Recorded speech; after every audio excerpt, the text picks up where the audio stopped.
The shocking truth behind the Adam Thielen trade has been revealed, with multiple reports breaking down the unmentioned implications of the deal and what it means going forward for this season and for the future. And also, the Vikings' first practice squad list has been unveiled, with some familiar faces making the list. We're going to break down all that in this episode of Vikings Digest. But first, if you're part of the nearly 88% of viewers who aren't yet subscribed yet and you want to stay up to date on all things Vikings, make sure to hit that subscribe button and the bell icon so you don't miss any of the episodes as they drop. And with that, let's hop straight into the first topic, which is the Thielen truth. So like a lot of Vikings fans, I woke up to the amazing news that the Minnesota Vikings were able to get Adam Thielen back on their roster. I had to break out the Thielen jersey for this. One of my favorite Vikings is coming back home. I was ecstatic, like a lot of other Vikings fans, where people were coming up to me and texting me in my everyday life asking how happy I was for it. And even just people coming up to me and saying, oh, how happy were you that you got him? And not even having to say his name. They just knew right away. It was awesome to see that he is going to be coming back. And this was a deal that we didn't expect to happen, and it finally did out of nowhere, where there was talks earlier in the morning, and then it really just ramped up very quickly to where they got the deal finalized, especially when they cut Hunter Renfrow on the Panthers. You didn't really think that they were going to trade Thielen, but nonetheless, they did, and we got him back, and I'm so happy. I really hope that he's going to be still wearing the number 19. Hopefully, if there's anyone still currently wearing it, they just give it up to him, or if he's got to pay him, who knows. But the best thing is that Adam Thielen is back, and the truth behind the matter is, with a report from NFL.com where they compared the trade grades for the Vikings and the Panthers, giving the Vikings a B+, saying this is a move that certainly deserves a pat on the back for the Vikings. Not only are they reuniting with one of the best route runners of this era, but the Vikings are making sure they have a number 2 wideout in place while Jordan Addison serves his 3-game suspension. This is the best case scenario for JJ McCarthy as well, as Thielen is one of the most reliable receivers out there, a perfect complementary piece for a young cornerback learning the ropes and playing the NFL. For the first 3 weeks, the Vikings will have Thielen to pair with Jefferson. They will also have Jalen Nailor in the slot to get them by until Addison returns. Assuming that he recovers from his hand injury. Minnesota will have one of the deeper wide receiver trios in the league once Addison returns, having Jefferson, Addison, and Thielen to complement McCarthy for the rest of the season.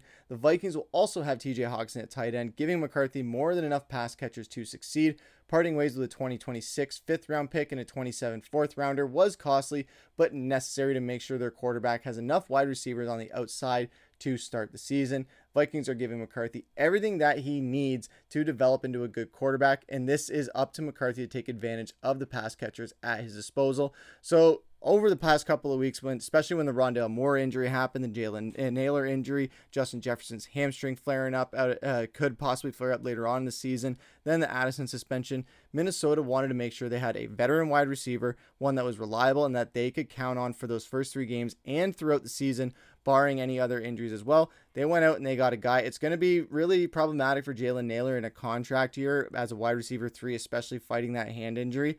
But this is the cards that he's dealt. He's either going to rise to the occasion or fold under the pressure. Hopefully it's the former rather than the latter. And it just is a great complementary piece with Thielen, where we can have a 4-headed monster at receiver when Jalen Nailor comes back. And then when we have Jordan Addison, these guys are going to be deadly. And it is setting the stage for McCarthy. And with Thielen, they didn't really want to move on from Thielen, it seemed like, because he still was producing a lot, especially when you look at his stats before he left Minnesota. He was still bringing up good numbers, and that was with Justin Jefferson there. Then they bring in Jordan Addison. He ended up becoming the number 2, and there wasn't as much room for Thielen, especially with that price tag. But now with circumstances changing, they're able to bring him back in, and they're going to be reworking a deal, so we're going to see that dropping in the next couple of days as well. It's not going to be the $6 million that he was getting paid with Carolina, where they didn't retain that salary.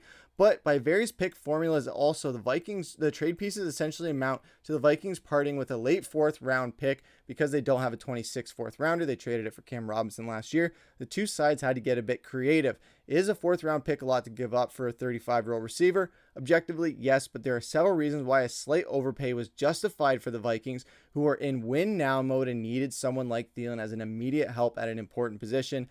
Absolutely, especially with a first-year quarterback in J.J. McCarthy. And when you break down the details of this draft, going by the Jimmy Johnson chart of evaluating draft trades, with the Vikings as an estimate at 24th and the Panthers at 8th.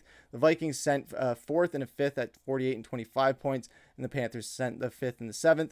And this cost basically the Daniel Jones pick as far as that compensatory pick was going to pan out, especially with him now being the starting quarterback in Indianapolis.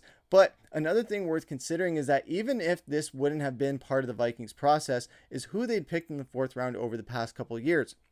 Under Kwesi Adofo-Mensah, it's Jay Ward, a Caleb Evans, as well as the tragic Kyrie Jackson situation. If you add in the last 7 drafts of the Spielman era, you get Kene Nwangwu, Cameron Bynum, Janarius Robinson, DJ Wanham, James Lynch, Troy Dye, Drew Samia, Jalen Holmes, Jaleel Johnson, Ben Gideon, Willie Beavers, and TJ Clemens. You can sometimes get a Bynum or Everson Griffin in the 4th round, but the hit rate is pretty low. And when you look at those names, there isn't too many names that really stand out to you. Of course, you got Kyrie Jackson with that unfortunate situation. Cam Bynum is the biggest name, obviously, on there. He's no longer on the team. Wanwu was pretty solid on special teams, more so than as a running back. Then, of course, you got DJ Wanham, who was really solid as a pass rusher for the little time that he was there. But overall, this isn't really about their future. This is more about this season and making sure JJ McCarthy has all the pieces around him to succeed and making it for his sake entirely, basically, as this is a roster built to contend right away if their 22-year-old first-time quarterback is the guy they believe him to be. They've done everything they can to put McCarthy in a position to succeed, and this move is another example of that. They've now given him a reliable possession receiver who they know will be in the right place on his routes and will catch the ball at almost every spot in the area.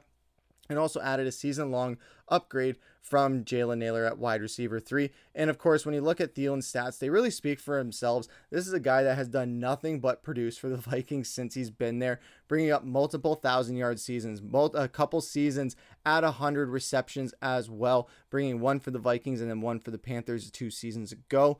And he is also one that can bring a lot of good first downs, good touchdowns as well. You see there where he had 14 and then 10 touchdowns in back-to-back seasons with double-digit touchdowns, where him and Jefferson were probably the best wide receiver tandem in the entire NFL. They just didn't have the quarterback for when it mattered most to get them there. Kirk Cousins was great at padding stats and getting those guys those numbers, but when it mattered most in winning games, he unfortunately was not the guy. Here's hoping that bringing Thielen back to reignite that chemistry with Justin Jefferson and build more on a chemistry that he has with JJ McCarthy, that he spent through offseason times training with him and just hanging out with him.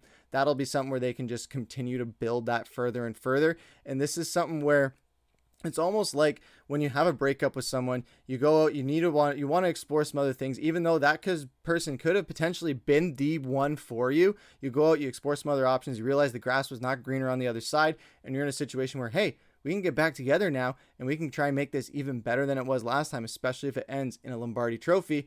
Seems like that's what the Minnesota Vikings did here, as now they bring Thielen back into what seems to be a better situation than when he left. When he left Minnesota, they still had Kirk Cousins as their quarterback. Justin Jefferson was Justin Jefferson, obviously. They didn't really have a reliable running back where Dalvin Cook was on his way out there. Their offensive line wasn't nearly as good as it is now. Their defense wasn't nearly as good as it is now, especially with Brian Flores just really taking the reins of that defense. So now Adam Thielen is coming back into a situation where, yeah, it's only going to be for 1 year. He's probably going on in retirement with Harrison Smith. So yeah, we have a lot of veterans on this team, and next year it's going to be a little bit rough in free agency, and probably in the draft we're going to have to do a lot of moves there.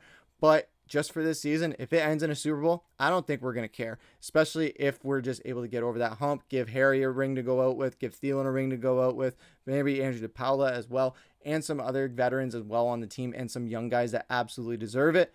That'll be all the more worthwhile. But what did you guys think about the implications of this trade and what we had to give up for him? Would you guys have given up less for him? Or are you just happy that Adam Thielen is back and that we have a chance at having a really strong wide receiver core for this season when it was really looking shaky a couple of days ago? Let us know down in the comments below. But that's going to take us into our second topic, which is the practice squad assembled. So the first list of the practice squad was put out by the Minnesota Vikings.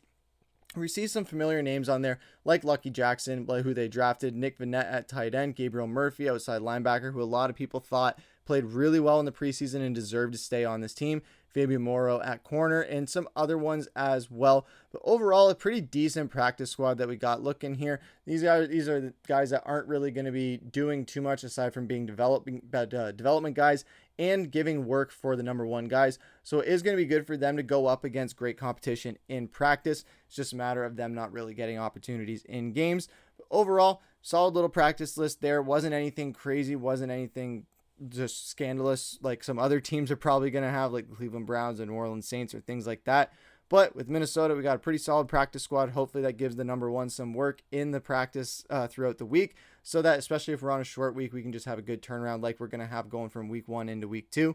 But that's going to do it for this episode of Vikings Digest. Let us know what you guys thought about the practice squad list, about the Thielen trade. How pumped are you that Adam Thielen is back in Minnesota? I can't wait to see him and Justin Jefferson back on the field together again. Him having J.J. McCarthy throwing footballs to him. And eventually where it's Justin Jefferson, Jordan Addison, and Adam Thielen all on the field at the same time.